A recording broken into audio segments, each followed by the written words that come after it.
বাংলাদেশ না শ্রীলঙ্কা, কারা বেশি চাপে ছিল? কোন দলের সমর্থকদেরই বা রক্তচাপ বেশি ছিল? এই উত্তর না হয় নাই জানা হলো। তবে এটা নিশ্চিত, আফগানিস্তানের বিপক্ষে শ্রীলঙ্কার জয়। শ্রীলঙ্কার মানুষ যতটা না খুশি হয়েছে তার চেয়ে বেশি খুশি হয়েছে বাংলাদেশের মানুষ।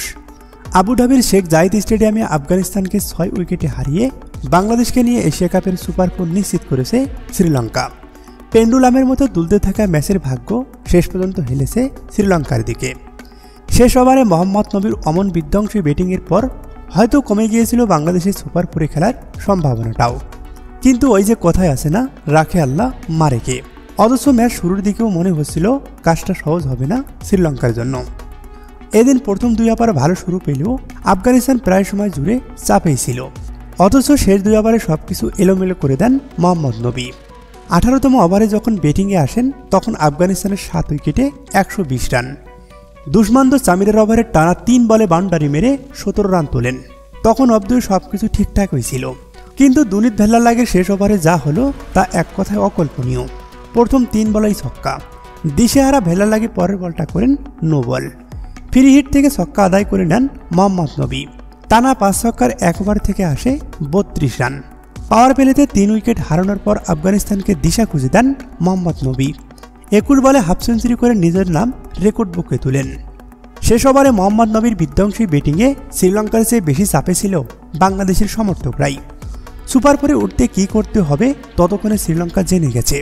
ম্যাচ না জিতলেও 101 রান করলেই হতো। 100 রানের বেশি করে হারলেও আফগানিস্তানকে সঙ্গী করেই সুপার 4-এ পৌঁছে যেত তারা। 100 রানের বেশি করে হারলেই আফগানিস্তানকে সঙ্গে নিয়ে সুপার 4 নিশ্চিত হয়ে যেত লঙ্কানদের। আর তাতেই বাদ পড়ত বাংলাদেশ। কিন্তু শ্রীলঙ্কার ব্যাটিং দেখে মনে হয় 101 রানেই সন্তুষ্ট না তারা। সমীকরণটা মাথায় রেখে শ্রীলঙ্কার ব্যাটিং শুরু থেকেই একদমই তেমন মনে হয়নি। শুরু থেকেই দেখে শুনে স্বাচ্ছন্দ্যে খেলতে থাকে দলটি, ছুটতে থাকে জয়ের পথেই।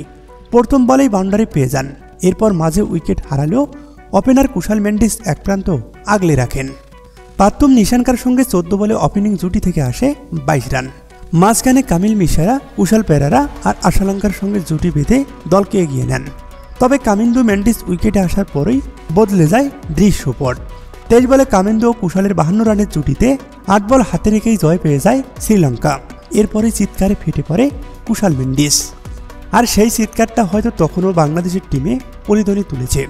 নিশ্চিতভাবে আবুধাবির গ্যালারিতে বাংলাদেশের জার্সি পরে হাজির হওয়া দর্শকদের মতো ঢাকা, চট্টগ্রাম, সিলেটের রাস্তাও।